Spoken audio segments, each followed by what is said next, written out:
দেখাবো। এই যে আমার জন্য একটা চাদর, এই দেখো।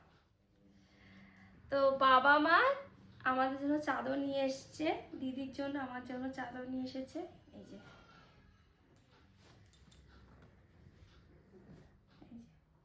আমার দিদির চাদরটা এত সুন্দর হয়েছে, আমার এত পছন্দ হয়েছে, তোমাদেরকে আমি শেয়ার করবো। আমার দিদির চাদরটা ভিডিওতে আছে, খুব সুন্দর, খুবই সুন্দর। আমার দিদি খুব ফর্সা, তো তো আমার বাবা ওর জন্য চয়েস করে নিয়ে এসছে, বলছে ওকে বেশি ভালো লাগবে।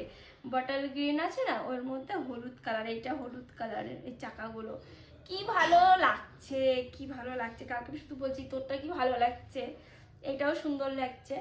আমার এনে দুটো পিঙ্ক কালার চাদর হয়ে গেল, খুব সুন্দর। পুরীর জিনিসের মানে মজাই আলাদা। অ্যাকচুয়ালি দেখবে যে যেখান থেকে যে জিনিসটা আনে না, সেটা একটা মজাই, মানে কি বলবো, আনন্দ আলাদা। আমি একটা পুরীর চাদর ব্যবহার করতাম, কিন্তু এটা হলো গিয়ে পিওর কটন। এইটা কটন না, এটা মিক্স। আর ওইটা হলো গিয়ে এই যে এই প্রিন্টেড, সবুজ সাদা হলুদ, মানে অফ হোয়াইট কালারের মধ্যে, খুব সুন্দর। ওটা আমি বিয়ের আগে শীতকালে যখন আমি পড়তে যেতাম, ওইটা আমি স্টলের মতো বা ওড়নার মতো গায়ে দিয়ে যেতাম।